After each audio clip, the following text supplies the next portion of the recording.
Welcome back to Finance Deep Dive. Today we're pulling back the curtain on a financial blueprint decades in the making, one that's designed to weave seemingly separate companies into a single, unstoppable force.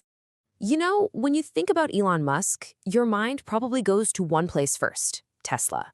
He's the car guy, right? The face of the whole EV movement. Or maybe he's the rocket guy, the SpaceX founder, pushing humanity to Mars. Well, what if I told you that both of those views are wrong? That they're just small pieces of a much, much bigger picture?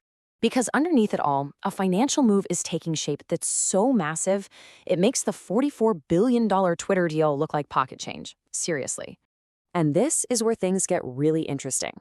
To the public, a rocket company trying to swallow an AI lab, it might look like pure madness. But to capital markets, they see something else entirely. They see vertical integration on a scale we've almost never witnessed before. So what is vertical integration, really? Well, put simply, it's when a company decides it wants to own everything, the entire supply chain from top to bottom. The goal is simple: achieve total control, maximum efficiency, and depend on absolutely no one. And that one idea is the key to this whole strategy. Now, to really understand what's happening today, we actually have to go back in time, because what we're seeing isn't some new playbook. It's a pattern, a capital recycling pattern that's been repeating for decades. And it all started with this: not billions, not even millions, just $28,000. A small family loan that was the seed money for his very first venture, Zip2. And here's where you can see that pattern take shape. It's a cascade. The exit from Zip2 created millions. But that money wasn't stashed away. No, it was immediately poured into X.com, which then became PayPal. The PayPal sale created an even bigger payday. But again, instead of playing it safe, that capital was split right down the middle and thrown at two moonshot ideas everyone thought would fail: SpaceX and Tesla. And this leads to a moment people always seem to forget: 2008. The financial world was collapsing and both companies were running out of cash. It looked like a choice had to be made: save one, let the other die.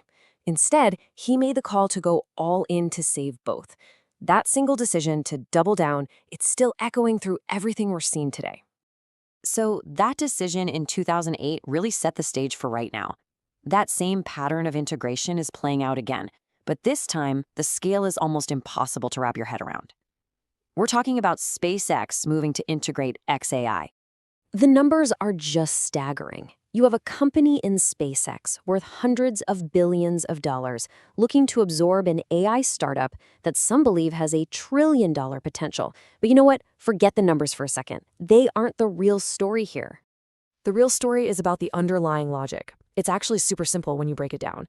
What does a massive AI need? An unbelievable amount of energy. Okay, how do you get that energy deployed all over the world?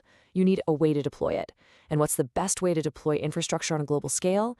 Well, you're going to need rockets and a satellite communications network. You connect those layers and suddenly your dependence on anyone else just vanishes. But when you consolidate this much power, you ignite a huge debate. Supporters will tell you this creates unmatched speed and efficiency. But the critics, they look at this and see a massive concentration of risk. They ask, if one of these core pillars starts to crumble, does it bring the entire structure down with it? But this whole web isn't just about rockets and AI. While everyone's eyes are on that move, a quiet, almost radical transformation is happening inside Tesla, one that's pushing it far, far away from just being a car company. I mean, just look at the pivot here. Tesla's identity is changing. It's less about cars and more about becoming a leader in massive-scale AI compute and humanoid robotics. The old, simple narrative of just counting car deliveries each quarter, it's becoming less and less important. And that's the key takeaway. Tesla is fundamentally shifting from a predictable business model, sell X number of cars, make Y amount of profit, to something much riskier. It's pioneering technologies that are so new, their markets don't even really exist yet. The potential upside explodes, but so does the uncertainty. In all of this, all these moving pieces, they're leading to one critical moment for investors. A day of reckoning is coming for the market where a fundamental choice will have to be made.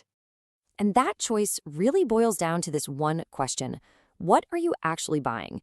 Are you investing in a company based on the profits it's making a day, or are you buying a piece of what aims to be the core infrastructure of the future? You can already see the two camps forming. The optimists see a future of total dominance, an empire spanning transportation, communication, and intelligence. The skeptics, though, see immense pressure to execute, staggering financial demands, and an entire enterprise that's dangerously tied to the whims of public sentiment. And sooner or later, the market will have to decide who's right. But through this entire story, from that first $28,000 loan to today's trillion-dollar ambitions, there's one principle that has never changed. Capital is never the end game. It's just fuel. And scale isn't just the goal, scale is the strategy.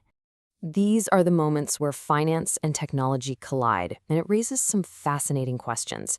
So I want to leave you with this to think about.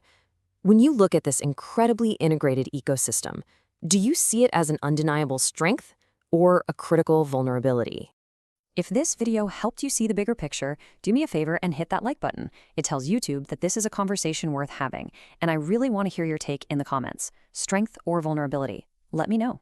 And of course, make sure you subscribe to Finance Deep Dive for more structured insight into how power and capital come together. Thanks for watching.